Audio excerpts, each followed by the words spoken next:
Hi everyone, welcome back to the channel. So आज मेरे साथ मेरी मम्मी है हेलो।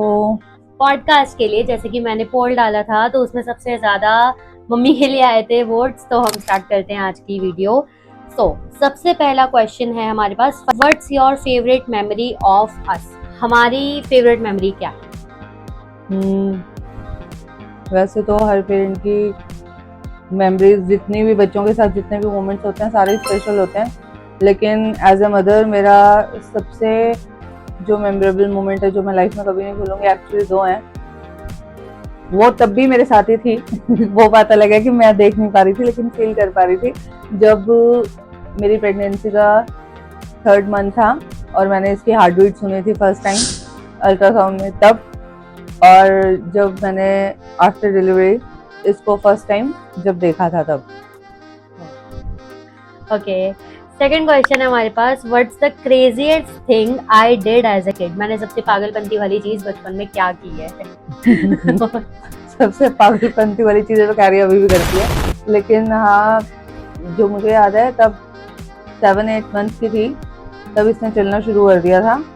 तो हमारा 4th फ्लोर तक मकान है, तो ये सीढ़ियाँ चढ़ चढ़ के टॉप फ्लोर पे चली गई थी और वहाँ पे कोई भी नहीं जाता था इतना, और रात को अंधेरा भी होता है, ऊपर कोई लाइट वाइट नहीं होती थी।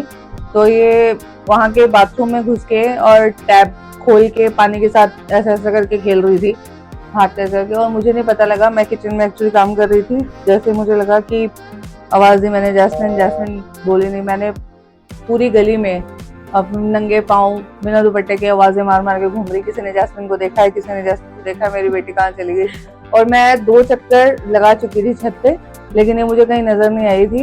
तो एक्चुअली 3rd टाइम जब मैं गई रोते रोते देखने के लिए कि कहाँ चली गई, कोई उठा के तो नहीं ले गया, और जब मैंने देखा जाके, मेरे को पानी की आवाज से सुनी, मैं एक्चुअली वापस आने लगी थी 3rd टाइम भी, जब पानी की आवाज सुनी मैंने बाथरूम में देखा तो ये आराम से पूरे कपड़े गीले करके और ऐसे ऐसे छप छप छप छप पानी से खेल रही थी। तो मैंने उसको हग किया और मैं बहुत रोई। ओके, थर्ड क्वेश्चन हमारे पास, what's your go to family recipe? हमारी फैमिली में ऐसी कौन सी चीज है जो एकदम गो टू है, बढ़िया मस्त और कंफर्ट फूड है? पराठास। लिटरली हमारे द इंडियन स्ट्रीट के पराठास भी जिन्होंने टेस्ट किए हैं, पराठे के मामले में तो 100% हमारा रिटर्न रेट तो रहता ही है। ओके, आगे बढ़ते हैं। आगे का टॉपिक है हमारा लाइफ लेसन्स। ओके, तो फर्स्ट क्वेश्चन है इसमें, what values did you prioritise in raising me? यानी कि एक बच्चे को रेज करते हुए ऐसी कौन सी चीज थी जो सबसे ज्यादा दिमाग में थी कि हाँ ये तो सिखानी ही है? पहली बात तो वैसे हमारे टाइम तक हमारे पेरेंट्स ने हमेशा ये सिखाया, एडजस्ट करना। यही चीज नहीं सिखानी थी, ये बहुत गलत बात है, क्योंकि पता है जबरदस्ती आप एडजस्ट नहीं करवा सकते कोई भी चीज। इतना सबको पता होता है कि जो खुद को अच्छा लग रहा है, जिसके साथ आपको फीलिंग बेस्ट आती है, जो इंसान आपके लिए सही है, जो आपके लिए एफर्ट डालता है, उसके लिए इंसान खुद ब खुद एफर्ट करता है। आप जबरदस्ती किसी को बाउंड नहीं कर सकते, किसी चीज के लिए जोड़ नहीं सकते, एफर्ट किसी से जबरदस्ती अपने लिए करवा नहीं सकते। तो ये चीज कभी भी नहीं बच्चों को सिखानी चाहिए कि तुम सुनते रहो किसी की, नहीं। ओके, सेकंड क्वेश्चन है हमारे पास, what's the most important lesson you want me to remember? ऐसी कौन सी गलती के ऊपर मैंने कुछ सीखा है, या वैसे कोई इम्पोर्टेंट लेसन जो आपको लगता है कि मुझे याद रहना चाहिए, मेरे दिमाग में नहीं आनी चाहिए? वैसे तो लेसन लाइफ हमेशा सिखाती है, हर मोमेंट पे सिखाती है। मैंने भी सीखे हैं, अपनों से सीखे हैं, क्योंकि दूसरों को तो पता ही नहीं होता आपको किस चीज से हर्ट होता है, आपको क्या बुरा लगता है। कुछ अपने ही क्लोज वंस ऐसे हैं कि जो लाइफ में ऐसे ऐसे लेसन देके गए हैं, आज भी इस मोमेंट पे भी मैं चीजें सीख रही हूँ। तो मैं नहीं बोल सकती कि हाँ ये चीज मैं इसको सिखाना चाहती हूँ, क्योंकि जो बेस्ट लेसन लाइफ आपको देती है वो कोई नहीं दे सकता। हाँ, पेरेंट्स केयर जरूर कर सकते हैं, एक तरह से बच्चे को बता सकते हैं कि बेटा ये होगा तो आप इस चीज का ध्यान रखना, कि लाइफ में ये होगा तो केयरफुल रहना, लेकिन जो लेसन लाइफ देती है वो कोई भी नहीं दे सकता। एंड वन थिंग जो भी मुझे याद आई है मम्मी की बातों से, सलमान खान की एक पोस्ट देखी थी मैंने, अगर मुझे मिली तो मैं टैग यहाँ लगाऊंगी जरूर। उसमें उसने बोला था कि ऐसा कोई भी लड़का या लड़की जो तुम्हें शुरू में बहुत ज्यादा बहुत ज्यादा ही तुम्हें ऐसा लगे कि हाँ यही है यार जो मुझे चाहिए था लिटरली, तो वही संभल जाओ, क्योंकि वो बंदा तुम्हें या बंदी जो भी है इम्प्रेस करने की कोशिश कर रही है, और इम्प्रेस करने की कोशिश कर रही है तो वो चीजें जरूर करेगा या करेगी जो वो एक्चुअल में नहीं है। True. हर कोई ऐसा नहीं होता, बट उस टाइम आंखें खोल के चलना बहुत जरूरी है। ध्यान रखो, नहीं तो फिर करंट फीलिंग्स देखते फिरोगे। ठीक है, ओके आगे बढ़ते हैं। ओके, नेक्स्ट क्वेश्चन है, how did you handle difficult parenting moments. देखो, पेरेंट बनना पहली बात आसान नहीं है, और काफी डिफिकल्ट मोमेंट्स आते हैं, बच्चे को संभालना ये वो, तो ऐसा कौन सा सबसे ज्यादा डिफिकल्ट मोमेंट था जो आया? पेरेंट्स की जर्नी वैसे कहने की बात है डिफिकल्ट तो होती है, लेकिन जब एक बच्चा जन्म लेता है, स्पेशली एक मदर, वो अपने बच्चे के साथ साथ एक बार फिर जन्म लेती है। डिलीवरी होती है तो एक बच्चा ही दुनिया में नहीं आता, एक माँ भी दोबारा दुनिया में आती है। ऐसे नहीं कहते ना, मौत के मुंह से बाहर आती है एक लेडी जब वो एक बच्चे को जन्म देती है, तो एक बच्चे के साथ साथ वो अपना जिंदगी का फेज दोबारा से जीना शुरू करती है। सारी चीजें अपने बच्चे के साथ दोबारा से देखती है वो, हर मोमेंट। ओके, तो नेक्स्ट क्वेश्चन है हमारे पास, पर्सनल स्टोरीज हैं ये कुछ, एंड इसका फर्स्ट क्वेश्चन है, what's your favourite story about your parents, यानी कि आपकी अपने पेरेंट्स के बारे में सबसे स्पेशल स्टोरी क्या है? हमारी फैमिली में दादाजी, दादी, बुआ, 3 बुआ थे मेरी, चाचा जी, हमारी पूरी फैमिली जॉइंट फैमिली थी। तो हमारी फैमिली में रात को ऐसा लगता था आज शायद जैसा शादी वाले घर में माहौल होता है, हमारे रोज रात को होता था। तो हम फ्लोर बाय फ्लोर रहते जरूर थे, लेकिन जैसे अब इसको क्या बोलते हैं, मुहावरे या पंजाबी में बोलते हैं बात पाना, कहानियां बूझना, क्वेश्चंस। तो ऊपर से अगर पेरेंट्स कुछ क्वेश्चन पूछते थे, पापा पूछते थे, हम भाग के जाके दादा दादी से पूछ के आते थे इसका आंसर क्या होगा। अगर वो कुछ बोलते थे, हम भाग के जाके ऊपर पूछ के आते थे इसका क्वेश्चन क्या होगा। और रोज हमें हमारे गुरुओं के बारे में, इतिहास के बारे में हमारे पेरेंट्स बिठा के स्पेशली 1-1.5 घंटा रोज समझाया करते थे। ये बेस्ट मेमोरीज थी, शायद वो आज मैं भी अपने बच्चों को नहीं दे पा रही हूँ, आप में से भी बहुत सारे पेरेंट्स नहीं कर पा रहे हैं जो हमने टाइम देखा है। ये मेमोरीज बेस्ट मेमोरीज हैं। जैसे आजकल के टाइम में आप लोग खेलते हो हु एम आई, जैसे आप पूछते हो ना कि ये जो जलती फिरती है क्या है, हु एम आई, तो दैट थिंग। ओके, तो नेक्स्ट क्वेश्चन है, how did you meet dad. Okay, very special question, कैसे मिले आप? ओके, ये तो मैं भी अभी तक सोचती हूँ, मुझे समझ में नहीं आता। एक्चुअली मेरे कॉलेज टाइम की बात है, एक्चुअली कॉलेज भी नहीं बोल सकते उसको, क्वाइट स्कूल था मेरा। ऐसा था कि मैं 10th क्लास में थी तो मुझे टाइफाइड हो गया था, तो मेरा वो वाला साल मिस हो गया था। तो उसके बाद मैंने ओपन से क्लासेस की थी जो 11th-12th साथ में था। तो वहाँ मेरी एक फ्रेंड बनी थी। तो मेरी जो फ्रेंड थी उसका एक्चुअली एक बॉयफ्रेंड था। तो हमारे टाइम में तो ऐसा नहीं होता था हम डेट पे जा रहे हैं, हम कॉफी पे जा रहे हैं, हम फ्रेंड्स अकेले भी। आजकल तो इतना एडवांस है जमाना कि घर पे बोल के चले जाते हैं कि हम फ्रेंड्स के साथ जा रहे हैं। हमारे टाइम में ऐसा नहीं था। तो मेरी फ्रेंड अपने बॉयफ्रेंड से मिलने जाती थी, तो उसकी होता था ये मेरे साथ चले, मैं अकेले नहीं जाऊंगी, मैं जाती थी। तो जो मेरी फ्रेंड का बॉयफ्रेंड था उसका फ्रेंड था जो मेरा हस्बैंड है आज। हम ऐसे मिले थे। ओके ओके, तो आगे बढ़ते हैं, what's the most memorable travel experience. अच्छा, ये किसी के साथ भी हो सकता है, एनी ट्रैवल एक्सपीरियंस जो सबसे ज्यादा याद आता है। मनाली ट्रिप, वो, या फिर पहला ट्रिप वो जब हम तीनों बहन भाई अपने पेरेंट्स के साथ हेमकुंड साहिब गए थे। तब मैं बहुत छोटी थी, आई थिंक 10 साल की होंगी तब। और मेरा मुझसे एक छोटा ब्रदर है, 3 साल छोटा, और एक मुझसे बड़ा ब्रदर है जो मुझसे 2-3 साल बड़ा है। ऐसे हम सब, क्योंकि जाने से पहले लोगों ने बहुत डराया था कि आप ऐसी जगह पे लेके जा रहे हो, बच्चे के लिए सेफ नहीं है, वहाँ सीजन की प्रॉब्लम होती है, ये है वो है। लेकिन हमारा फेथ उस पे है, ऊपर वाले पे, कि जब वो बचाने वाला है तो आपको मारने वाला कोई नहीं है। और जब आप जा ही उसके पास रहे हो तो कौन क्या बिगाड़ेगा। बस इसलिए हम पेरेंट्स के साथ गए थे। और दूसरी ट्रिप थी मेरी, मैं मैरिज के एक्चुअली 12 साल बाद हनीमून पे गई हूँ अपने दोनों तो नहीं कह सकती, बेटी के साथ। उसके बाद बेटा हुआ है। तो वो मनाली ट्रिप हमारा बेस्ट ट्रिप था, क्योंकि उसमें मेरे भैया भाभी, मेरा छोटा ब्रदर, हम पूरी फैमिली गए थे और हम 6 दिन के लिए गए थे। बेस्ट ट्रिप था वो हमारा। ओके, नेक्स्ट क्वेश्चन है हमारे पास, how has your perspective on life changed over time?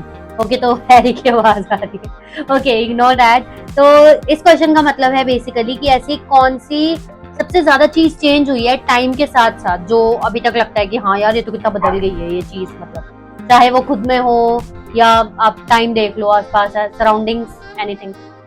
Social media से लोग सोशल मीडिया तो चेंज हुआ है, सोशल मीडिया से लोग बहुत चेंज हो गए हैं। पहले जो हम इकट्ठे घर में बैठ के 10 जने बात किया करते थे, वो आज 10 जने ग्रुप पे बात करते हैं, व्हाट्सएप ग्रुप। ये चेंज आया है। पहले हमारे टाइम में हम ग्रीटिंग्स लिखा करते थे, भेजा करते थे, राखी पे चिट्ठियां लिखा करते थे, न्यू ईयर पे विशेस ऐसे किया करते थे, ग्रीटिंग्स भेज के या कुछ।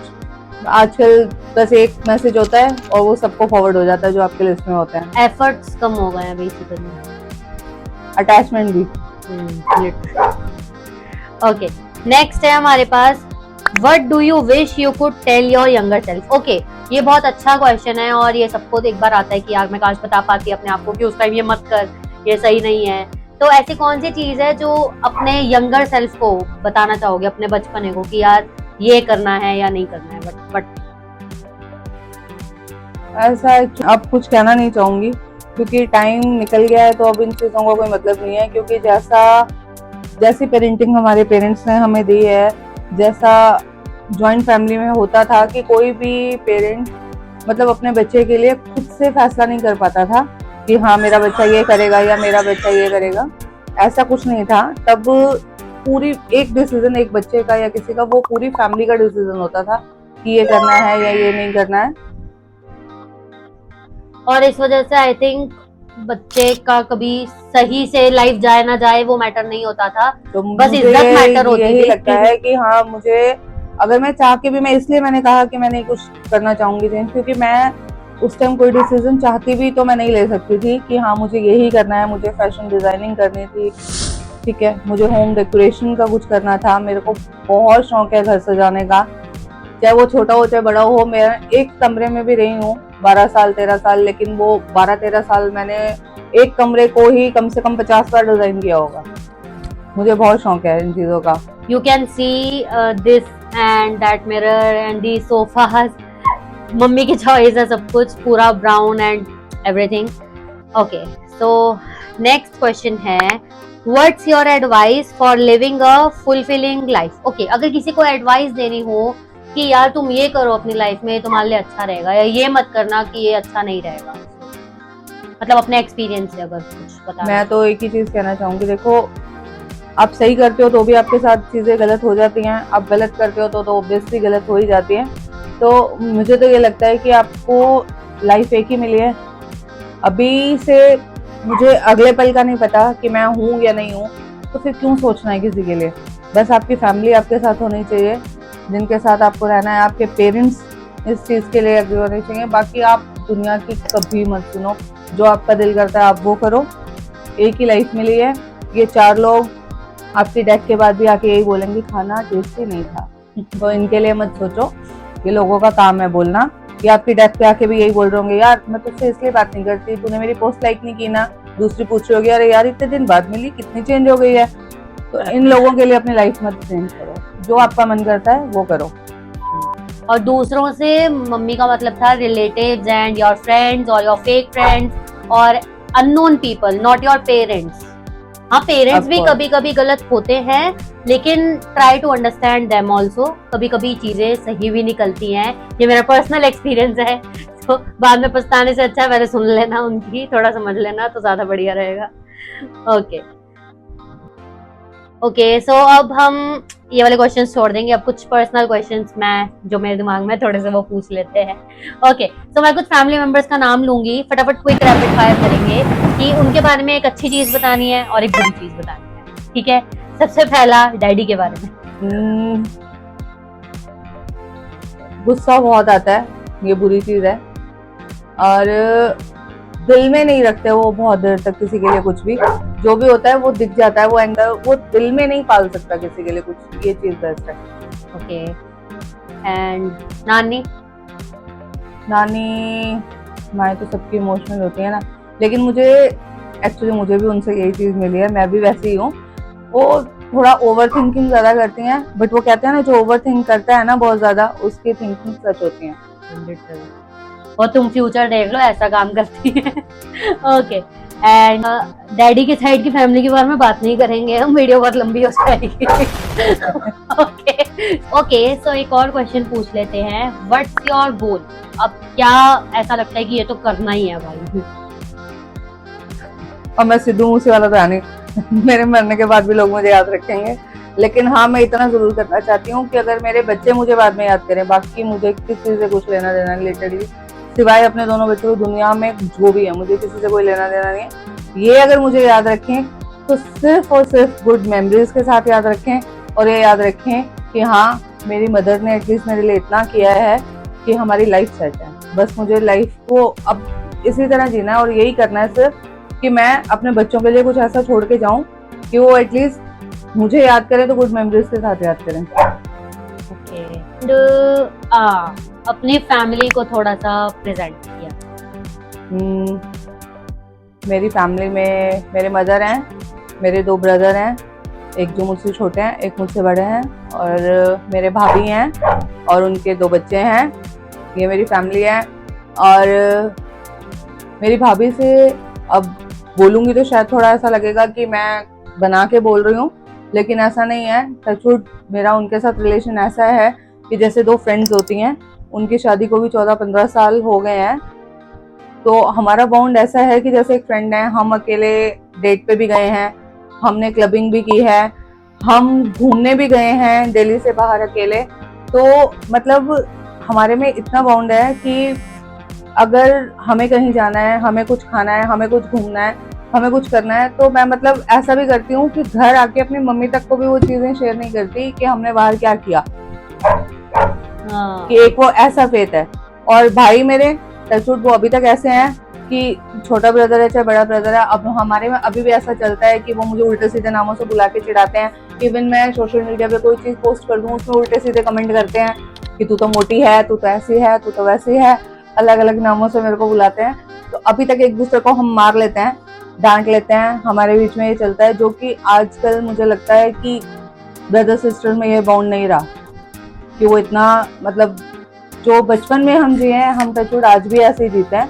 एक दूसरे को गुस्सा भी करते हैं, ऐसा नहीं है कि हमारे में लड़ाइयाँ नहीं होती, हमारे बीच डिस्कशंस नहीं होते किसी चीज़ को लेके, हमारे में भी होते हैं, लेकिन हम दोबारा वैसे के वैसे हो जाते हैं कि जैसे कुछ हुआ ही नहीं था। क्योंकि जब बचपन में एक दूसरे को इतनी बुरी तरह मारने के बाद, डांटने के बाद, या पेरेंट्स से पिटने के बाद हम 2 मिनट बाद फिर ऐसे होते थे कि जैसे कुछ हुआ ही नहीं है, तो फिर अब क्या फर्क पड़ गया?